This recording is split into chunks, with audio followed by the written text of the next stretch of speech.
नमस्कार। राज्य शिक्षा शोध एवं प्रशिक्षण परिषद बिहार पटना में आप सभी का पुनः स्वागत है। बच्चों, आज हम लोग वर्ग 5 में चल रहे हैं और आपकी हिंदी की पाठ्यपुस्तक कोपल से एक पाठ को देखेंगे। बच्चों, उसके पहले ये बताइए, क्या आपने कभी किसी की मदद की है या बिना बताए, बिना उसके कहे आपने किसी के ऊपर कोई उपकार किया है, कुछ एहसान किए हैं या कोई नेकी की है? बताइए। अच्छा बच्चों, बताइए, उपकार, नेकी, एहसान, इन सब का अर्थ क्या होता है? इनका अर्थ ये होता है बच्चों कि बिना किसी के मदद मांगे आप उसके दुख दर्द में शामिल होना या फिर उसके दुख तकलीफ़ को कम करने की कोशिश करना या उसकी ज़रूरतों को पूरा करने की कोशिश करना। जैसे कभी आप यूं ही राह में जाते रहते हैं और आपको एक भूखा जानवर दिख जाता है। अगर आप उसकी तरफ रोटी का टुकड़ा फेंकते हैं या देते हैं, अगर आप उसकी तरफ रोटी का टुकड़ा देते हैं तो वो बड़ी कृतज्ञता से आपकी तरफ देखता है। यानी कि वो बोल नहीं सकता, लेकिन वो दर्शाता है कि वो आपको धन्यवाद दे रहा है, यानी कि आपने उसकी भूख मिटाई। तो आपने एक नेकी किया, आपने एक उपकार किया, है ना बच्चों? तो इन्हीं भावनाओं से संबंधित आपके पाठ्यपुस्तक में एक पाठ है, पाठ 6, उपकार का बदला। कहने का अर्थ है कि जब कोई हमारी मदद करता है तो हमारे मन के अंदर उसके प्रति एक सम्मान की भावना जन्म लेती है और हम उसके प्रति बहुत कृतज्ञ होते हैं कि अगर कभी ऐसी ज़रूरत पड़े तो हम भी उसके उपकार का बदला चुकाएंगे या हम भी उसकी मदद करेंगे। तो बच्चों, आपने ज़रूर कभी न कभी किसी के प्रति दया की भाव, नेकी का कार्य किया होगा। चलिए हम लोग आज इस पाठ को देखते हैं कि उपकार किसने किया, किस पर किया और उपकार का बदला किसने चुकाया। चलिए बच्चों, सोमन एक गरीब आदमी था। वह बूढ़ा हो गया था। अपने गुजारे के लिए वह कुछ कुछ धंधे किया करता था। गर्मी के महीने में वह ताड़ के पंखों को बेचकर अपने परिवार का भरण पोषण करता था। बच्चों, ताड़ का पंखा आप जानते हैं, जिसे हाथ से हम लोग हिलाकर और हवा करते हैं, है ना?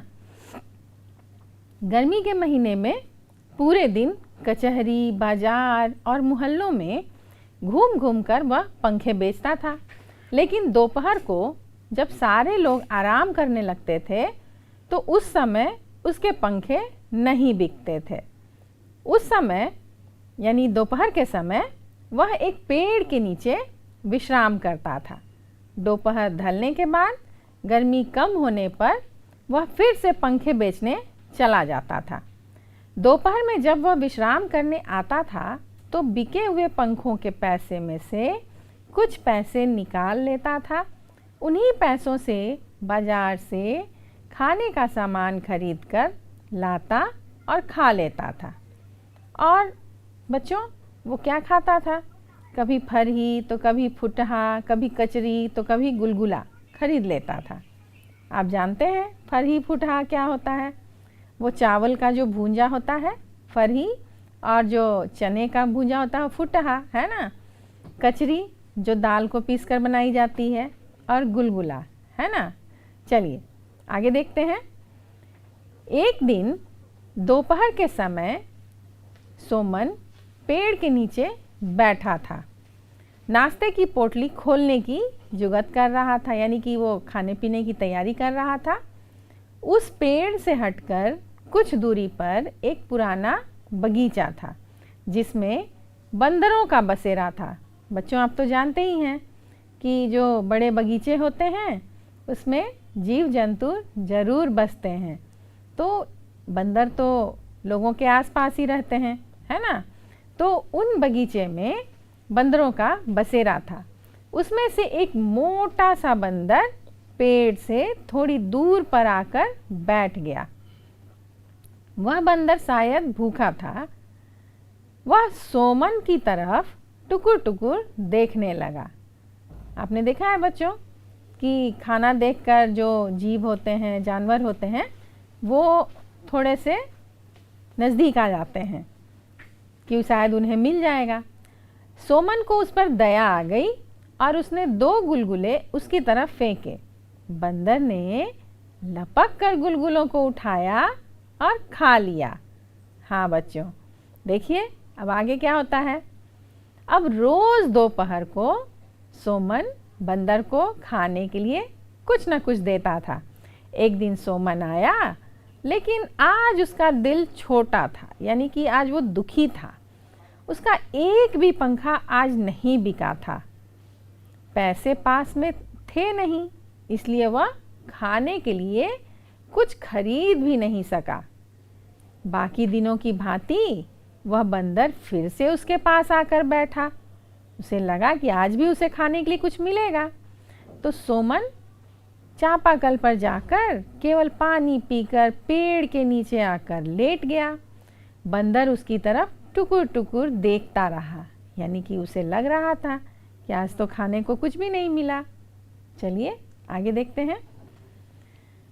सोमन लेटे हुए ही बंदर की ओर देखकर बोला, हे हनुमान जी, आज तो एक भी पंखा नहीं बिका, इसलिए खाने के लिए कुछ नहीं लाया। तुम्हें क्या दूं? आज तुम भी संतोष करो। बंदर उसी तरह देखता रहा। अब वो बोल तो सकता नहीं था बंदर, लेकिन ऐसा लग रहा था जैसे कह रहा हो, क्या करोगे, ऐसा ही होता है। सोमन को तो भूख लगी थी, लेकिन वह क्या करता, आंख बंद कर मन मारकर लेट गया। सिरहाने में पंखे की गठरी रखी थी। बंदर भी थोड़ी दूर पर वैसे ही बैठा था। अब दोनों चुपचाप बैठे थे, क्योंकि आज तो खाने पीने की चीज़ मिली नहीं। अचानक बंदर उठा, छलांग मारकर पंखे की गठरी के पास पहुंच गया। जब तक सोमन हड़बड़ाते हुए उठकर बैठा, तब तक बंदर 2 पंखों को खींच लिया, यानी कि उसने गठरी से 2 पंखे निकाल लिए। और सोमन अरे अरे कहता रह गया, और बंदर एक हाथ में पंखा लेकर 3 पैरों पर फांदते हुए चल दिया। मतलब वो पंखा लेकर भाग रहा था। अब सोमन असहाय सा उसे देखता रहा। सोमन ने उसे थोड़ी दूर पर सड़क के किनारे एक डेरे की ओर जाते हुए देखा। अब बच्चों, डेरा क्या होता है? जहाँ लोग रहते हैं, है ना। बंदर का पीछा करना उसके वश की बात नहीं थी, क्योंकि आप जानते हैं कि बंदर काफ़ी तेज़ी से छलांग लगाता है और तेज़ी से दौड़ता है। वो मन महसूस कर वहीं बैठा रहा। सोमन दुखी हो गया और मन ही मन सोचने लगा, एक तो आज पंखा नहीं बिका और उस पर ये बंदर 2 पंखे भी लेकर चला गया। अब इसका भी घाटा मुझको सहना होगा। वह सोच में डूब गया। कुछ समय बीता होगा। वह बंदर पंखा लेकर जिधर गया था, उधर से ही आता दिख पड़ा। अब देखिए क्या होता है बच्चों, कि लेकर तो वो पंखा गया था, है ना। वह 3 पैरों पर फांदते हुए आ रहा था और उसके हाथ में एक बहुत बड़ा अधपका पपीता था, आधा पीला और आधा हरा। बंदर सोमन से कुछ दूर हटकर खड़ा हो गया और पपीते को सोमन की ओर लुढ़का दिया। तब तक सोमन की आंख लग गई थी। बंदर सोमन को निश्चिंत देख एक बार गुर्राया, क्योंकि बंदर को तो बोलने आता नहीं है, या तो गुर्रा सकता है या आवाज़ निकाल सकता है। इस पर सोमन की आंख खुल गई, मतलब बंदर के गुर्राने से सोमन की आंख खुल गई। वह उठते हुए बोला, अरे हनुमान जी, ये कहाँ से तुम ले आए? मतलब पपीता कहाँ से ले आए? तो सोमन ने एक बार बंदर को देखा, फिर पपीते को देखा, लेकिन उसने पपीते को छुआ नहीं। बंदर कुछ देर तक वैसे ही बैठा रहा, फिर सोमन पर खुखियाते हुए दौड़ा, मतलब थोड़ा सा वो अपनी आवाज़ में बोलते हुए, यानी कि थोड़ा गुस्साते हुए उसकी तरफ आया तो सोमन डर गया। बंदर खोखियाते हुए आया और उसने पपीते को सोमन के और नज़दीक लुढ़का दिया। फिर वह अपनी जगह पर जाकर बैठ गया और सोमन की ओर देखने लगा। मतलब वो पपीता जो था वो सोमन को देना चाह रहा था। सोमन डरते हुए पपीते को उसने उठाया और उसके बाद सोमन को पपीता उठाते देख बंदर आश्वस्त हो गया। बंदर को शांत देख सोमन ने अपने कमर से चाकू निकाला, पपीते का छिलका हटाया और उसके 4 टुकड़े किए। एक टुकड़ा बंदर की ओर फेंक दिया और सोमन बाकी पपीते को खाने लगा। और पपीता इतना बड़ा था कि उसका पेट भर गया। बच्चों, बंदर लेकर आया था पपीता। हाँ, सोमन ने सोचा चलो बंदर 2 पंखे ले गया तो मेरा पेट भी भर गया, समझूंगा पंखा का दाम मुझे मिल गया। धूप ढलने पर सोमन पंखे बेचने चल पड़ा। आगे सड़क के किनारे एक बहुत बड़ा डेरा था, यानी कि बहुत बड़ा घर था।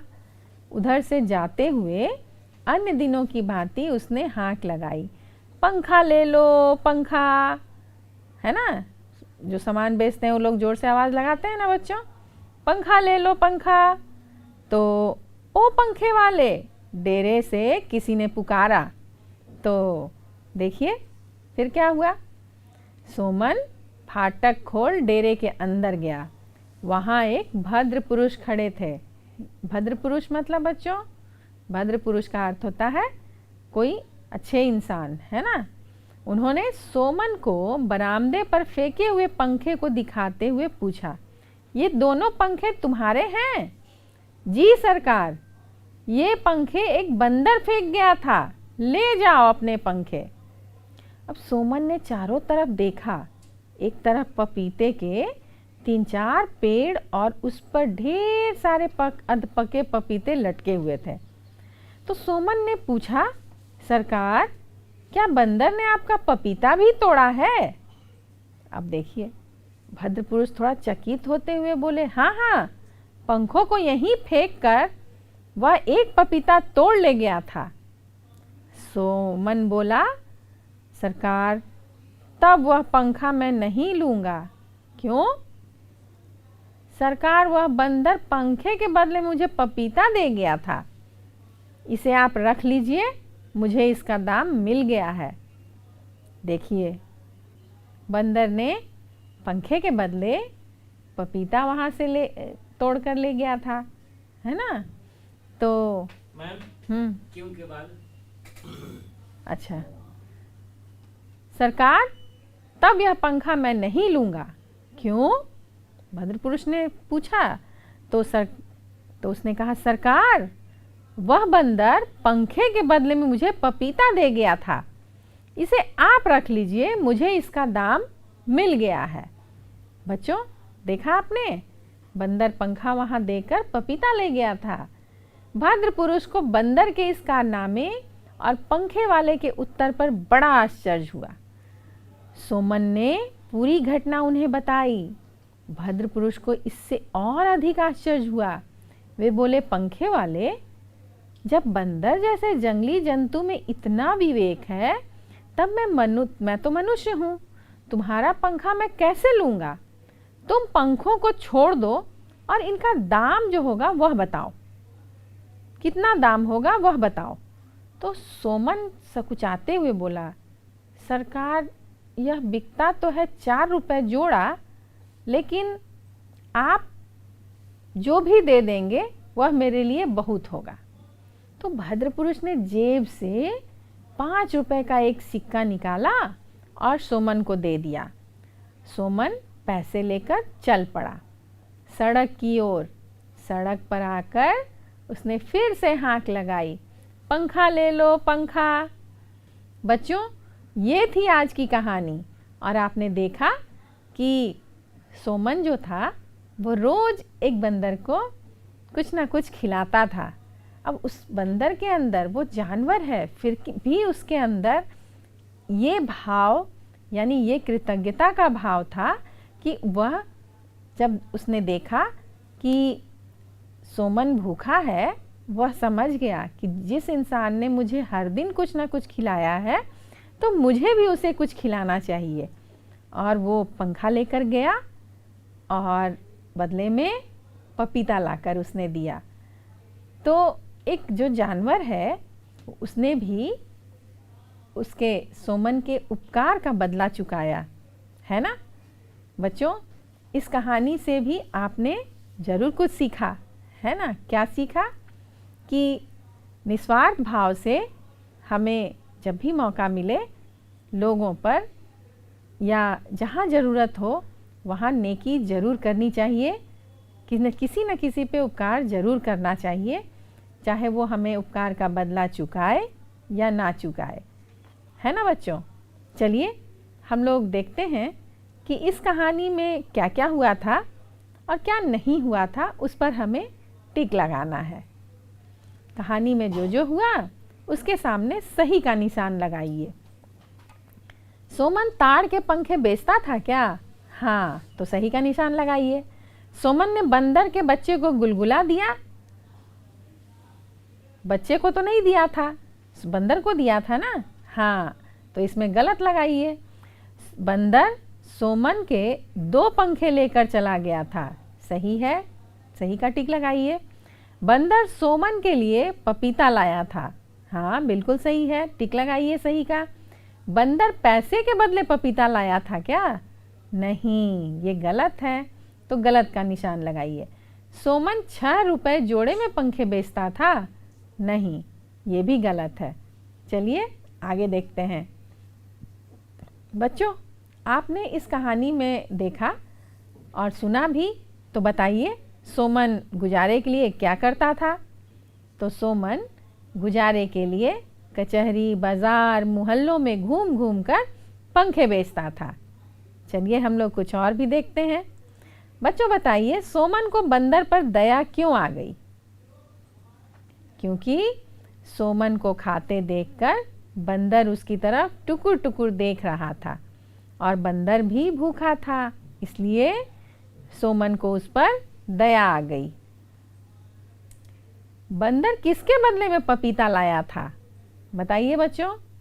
बंदर 2 पंखे के बदले में या उपकार का बदला चुकाने के लिए उपकार के बदले में पपीता लाया था, है ना। हाँ, भद्र पुरुष ने सोमन को 2 पंखों के बदले कितने पैसे दिए? हाँ बच्चों, आपको ज़रूर याद होगा, बताइए। 2 पंखों के बदले उसने सोमन को 5 रुपए दिए। चलिए, सोमन अपने पंखे बेचने के लिए कैसे आवाज़ लगाता था? आप पंखों को बेचने के लिए कैसे आवाज़ लगाएंगे? हाँ, अब तो आप सभी लोग आवाज़ लगाने लगेंगे। बताइए कैसे आवाज़ लगाता था? पंखे ले लो पंखे, है ना। सोमन अपने पंखे बेचने के लिए पंखा ले लो पंखा की हाँक लगाता था, है ना। मैं भी उसी तरह लगाऊंगा हाँक, आप भी लगा रहे हैं। हाँ चलिए, सामान बेचने वाले अपने सामान बेचने के लिए आवाज़ क्यों लगाते हैं? क्योंकि वो हम लोगों का ध्यान आकृष्ट करवाना चाहते हैं, है ना। तो लोगों को अपने सामान की ओर ध्यान आकृष्ट करने के लिए वो हाँक लगाते हैं, यानी कि ज़ोर से बुलाते हैं, ज़ोर से आवाज़ देकर बुलाते हैं ताकि वे उनका सामान लोग खरीद सकें। चलिए, बंदर ने सोमन की क्या सहायता की और कैसे? बच्चों आपको तो बिल्कुल याद है, बताइए बंदर ने क्या सहायता की और कैसे सहायता की? बंदर ने सोमन को उदास देखकर नज़दीक के डेरे से पपीता तोड़कर लाया और सोमन ने उसे खाकर अपनी भूख मिटाई। सोमन बंदर को नित्य कुछ न कुछ खाने को अवश्य देता था, इसी उपकार का बदला बंदर ने पपीता लाकर चुकाया, है ना बच्चों। हाँ बिल्कुल सही। क्या सोमन ने बंदर को अपने साथ रखा था? हाँ बताइए, क्या बंदर सुमन के साथ रहता था? नहीं, सुमन बंदर के साथ नहीं रहता था, बल्कि दोपहर में जहाँ वह विश्राम करता था वहीं पास के एक बगीचे में रहने वाले बंदरों में से एक सुमन के पास आ जाता था। आपने पढ़ा था कहानी में कि बगल में एक बगीचा था जहाँ सुमन दोपहर में आराम करने जाता था। बच्चों बताइए, आज ताड़ के पंखे का दाम क्या है? आपके घर में भी पंखा ज़रूर आता होगा गर्मी के दिनों में, है ना? तो बताइए, कहीं 10 रुपये, कहीं 15 रुपये, कहीं 20 रुपये। आज के ताड़ के पंखे का दाम 15, 10, 20, 25 रुपये हो सकते हैं, है ना? जोड़ा है। चलिए, क्या होता अगर सोमन ने बंदर को खाने का सामान न दिया होता? हाँ बताइए, कि अगर वो देता ही नहीं तो अगर सोमन ने बंदर को खाने का सामान न दिया होता तो बंदर उसके लिए अधपका पपीता तोड़कर नहीं लाता और न ही वो उससे उम्मीद लगा कर बैठता प्रतिदिन कि सोमन उसे कुछ खाने को देगा। अगर भद्र पुरुष बंदर को पपीता न लेने देता तो क्या होता बच्चों? यदि भद्र पुरुष बंदर को पपीता न लेने देता तो सोमन तथा बंदर दोनों को भूखे रहना पड़ता, क्योंकि उस दिन तो पंखा बिका नहीं था और सोमन कुछ खरीदा नहीं था उसने खाने पीने का कुछ भी सामान। कहानी में से उस अंश को खोजिए जिसे पता चलता है कि सोमन और बंदर एक दूसरे के मन की बात समझते हैं। हाँ बच्चों, यहाँ वही बात आई, मन के भाव की बात, कि मन में जो भावना होती है, उपकार करने की भावना, किसी के लिए अच्छा करने की भावना, नेकी करने की भावना, है ना, मदद करने की भावना, तो वो इस कहानी में कहाँ था बताइए?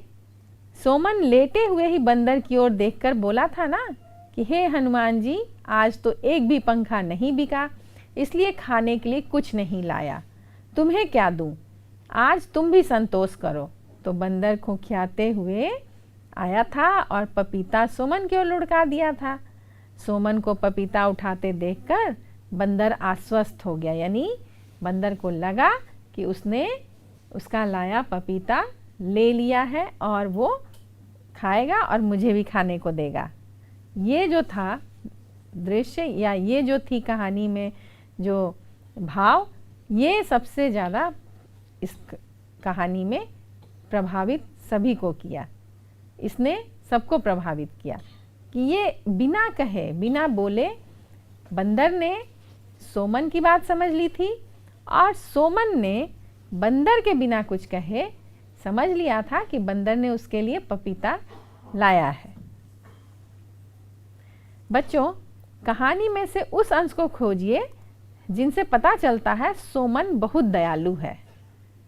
हाँ, आपने देखा था कि जब वो खाना खाने चला था तो बंदर उसे टुकुर टुकुर देख रहा था, तो उसे लग गया था कि बंदर भी भूखा है और उसने उसके तरफ 2 गुलगुले फेंके थे और बंदर ने लपक कर उठाया और खा लिया था।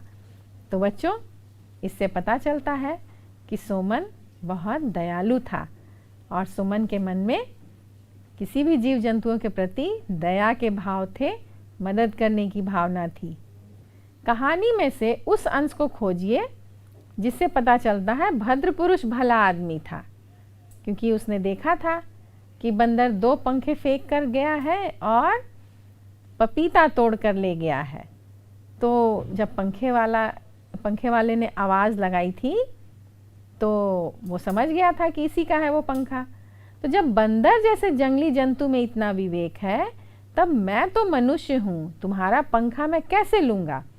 तुम पंखों को छोड़ दो, इसका दाम बताओ। सरकार, यह बिकता तो 4 रुपए जोड़ा है, लेकिन आप जो देंगे वह मेरे लिए बहुत होगा। तो भद्र पुरुष ने जेब से 5 रुपए का सिक्का निकाल कर सोमन को दिया, क्योंकि उसने तो 4 रुपए मांगे थे और उसने 5 रुपए दे दिए थे। इससे पता चलता है कि भद्र पुरुष दयालु थे, नेक आदमी थे। खत्म हो गया पीपीटी। ठीक है सर। बच्चों, आज हम लोगों ने एक मनुष्य और एक जानवर के परस्पर आपसी सहयोग और दया के भाव और नेकी की भावना से संबंधित इस कहानी को देखा। आपने देखा कि बिना कुछ कहे जो बेजुबानों की भी बात को समझ लेता है, वह इंसान सचमुच में दयावान और नेकी करने वाला है। और उस इंसान की भी दुख को उस जानवर ने समझा, यानी बंदर ने समझा कि आज वो दुखी है, उसका पंखा नहीं बिका और उसने खाने के लिए कुछ नहीं लाया। बच्चों, इसीलिए कहा गया है कि कभी भी जो बेजुबान हैं उन पर अत्याचार नहीं करना चाहिए, उनको तकलीफ़ नहीं देनी चाहिए, उन पर हमेशा दया करनी चाहिए, क्योंकि वो बोल नहीं सकते। और अगर आप उन पर दया करते हैं तो वो आपकी भावनाओं को समझते हैं और वो भी आपके प्रति कृतज्ञ होते हैं और आपके उपकार का बदला चुकाने के लिए हमेशा तैयार रहते हैं। जैसे आपने देखा होगा कि बहुत सारे लोग छोटे छोटे कुत्तों को पालते हैं, है ना। तो जब कभी सारे लोग सो जाते हैं तो वो पूरे घर की रखवाली करता रहता है, यानी कि वो उपकार का बदला चुकाता है ना।